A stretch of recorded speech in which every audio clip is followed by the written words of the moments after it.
Heartwarming Celebration Dinner with Master, Part 7 of 13, on Between Master and Disciples, given in English and Chinese, on December 27, 2019, in Newland Ashram, Taiwan, also known as Formosa.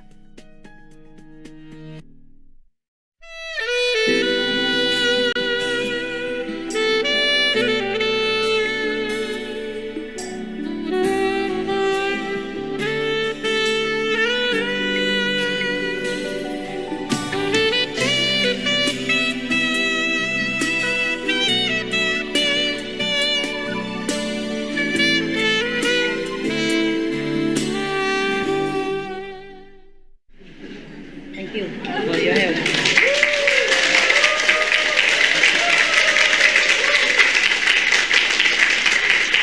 That's good. Good of you. Cameraman, one by one.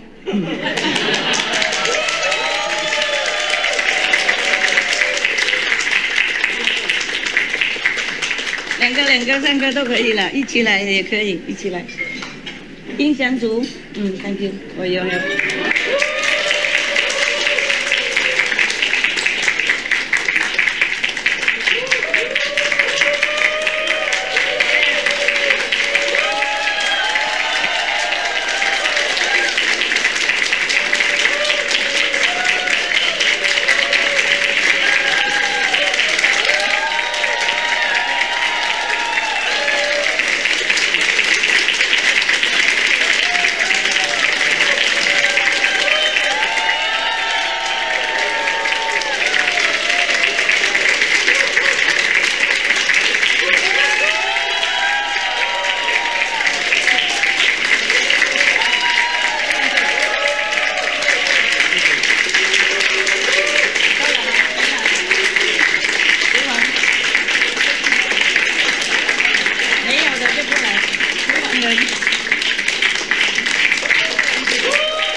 厨房人员或者还有音响组人员，如果还没有的话，过来。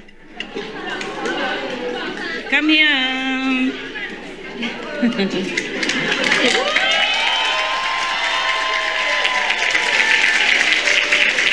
他们谢谢你们。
不要跪 ，OK， 不要跪，拜托，不要跪，蹲一蹲就好了。来来，跪太痛了，不要跪，不要跪，拉下来。Come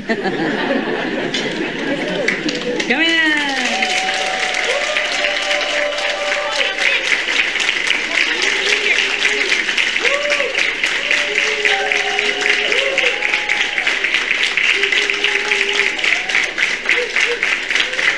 不要跪嘛，站了，站了。哎 ，Thank you，Thank you。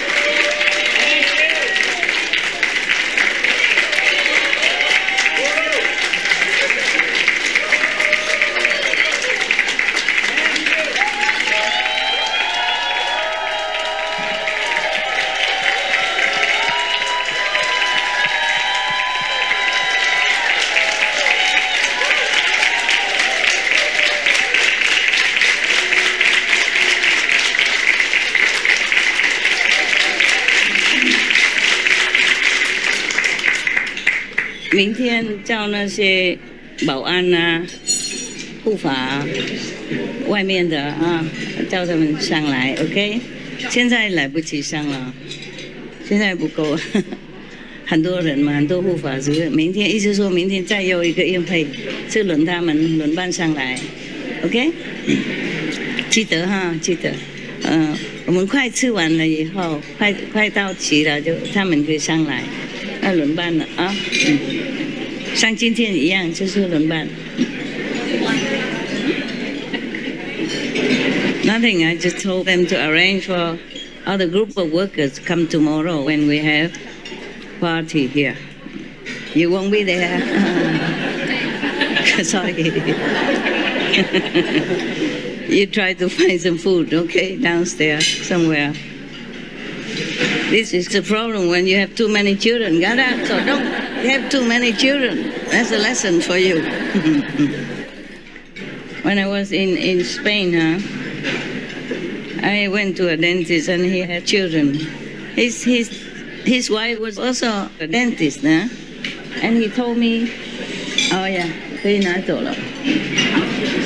I said, oh, you have children? Oh, well, nice. I saw them, I met them.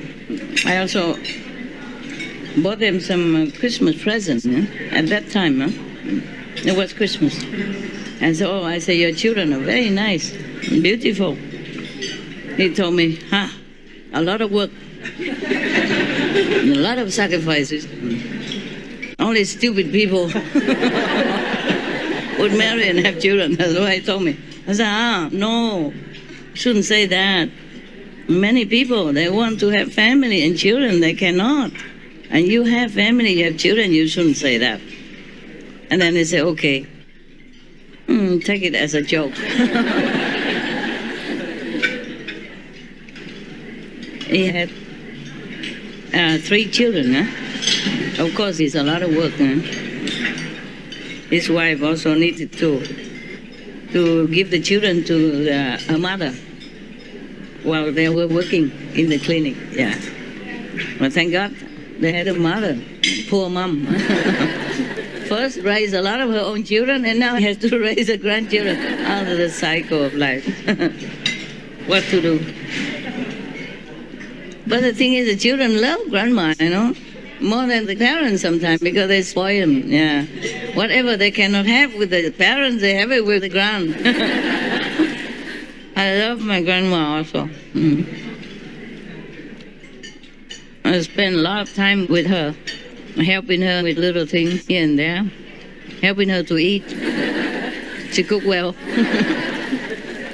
And reading story for her, She loved classic story, but she could not read anymore. And she was working at the same time while I was reading. My aunt had a jewelry shop, and they did gold, and of course some precious stones, and silver as well. The silver they make into jewelry or bead for the high mountain people, for the indigenous people. They love them. They would buy them and then wear them or give for weddings and stuff like that.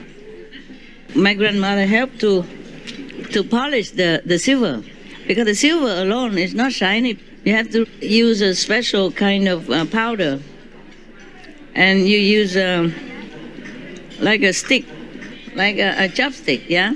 And you put the beads inside the chopstick, and then you use a cloth with special powder, and you keep rolling it on your side with your hand. You keep rolling like this, yeah? You keep rolling like this on the thigh, yeah? Rolling. Then the cloth is polishing it at the same time, no? She was doing that to earn her upkeep, even in her 70s or something already. She was very proud to be 70. She didn't have a lot of teeth anymore, but she smiled all the time.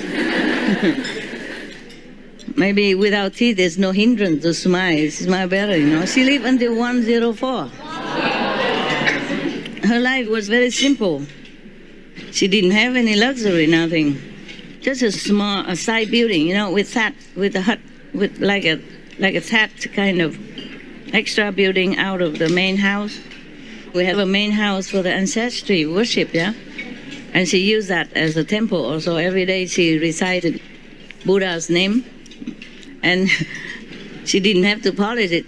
The beads became so shining because every day she counted them, you know? She counted the beads, and the beads became just like jewels, like this, shining like this. And it was some kind of Buddhic seed from the Buddha tree. And they were big like this. And they put a hole in it, and then they string it into a bead. And every day, because she kept counting it, oh, it was so shiny, shiny. She did not polish it, just with the finger every day. She was very pious, yeah? And her life was so simple. Just a bed and a hammock on the side, and a small oven to cook on one side with wood, no? Wood or twigs, dry twigs that she found. And an urn to put water in, that's it. I help her to carry water from the well, no? We lived at that time in the countryside, and after the war, you know, things were not so easy. Yeah? And she was old, so I helped her carry water. Yeah. And then I read her stories. She like classic stories like the Chinese, the Romance of the Three Kingdoms, Sankuchi, and other things, you know, other similar stories. And she loved it so much. She laughed so happily when she heard the part that the good guy won, you know, and the bad guy was defeated. Oh, she loved that very much. So I learned from her that being good is good. And the bad guy is not. Yeah. She was a very happy, contented woman. So simple and happy. Yeah, I don't know why, but she was so happy. You know, she told me that her husband used to have many wives all time. Her husband, my grandpa, was a kind of a district chief or something, like what you call a mayor of a district or something. Yeah, of a district. So many women, she told me. But she didn't seem to care, you know. Maybe he was dead already at that time, and all the women were already gone or something. Only she survived. She was a very happy woman. Yeah. So how old were you when you read the story? How old? Since I could begin to read, maybe 7 or something, or a little bit less. And then I continued to read until I had to leave the primary to go to high school elsewhere. Yeah. Originally, I also went to high school nearby, 1 kilometer from my house only. But later on, the war was getting more aggressive, you know. One time, the bomb dropped into my high school in the middle of the class, and all the students were running, and I ran also. And then my parents sent me far away to another city to study. I studied in different cities. And then in the capital also. In the capital, I won the competition of one of the famous girls' high school. Yeah. And later I studied at a girls' high school somewhere else also. And then in a private school. That's all. I don't remember much. I just remember a toothless smile. I was so happy. Such a happy woman. She laughed so happily. Yeah. Whenever a good guy won somewhere, oh, she was happy. In the story, she was so happy. Sometimes she knew the story already by heart. She still liked me to read it for her. She maybe needed company. Yeah. And then she told me, yeah, he's going to beat the hell out of that guy. Before I even finished it, oh, I know. He's going to beat the hell out of that guy. She was laughing.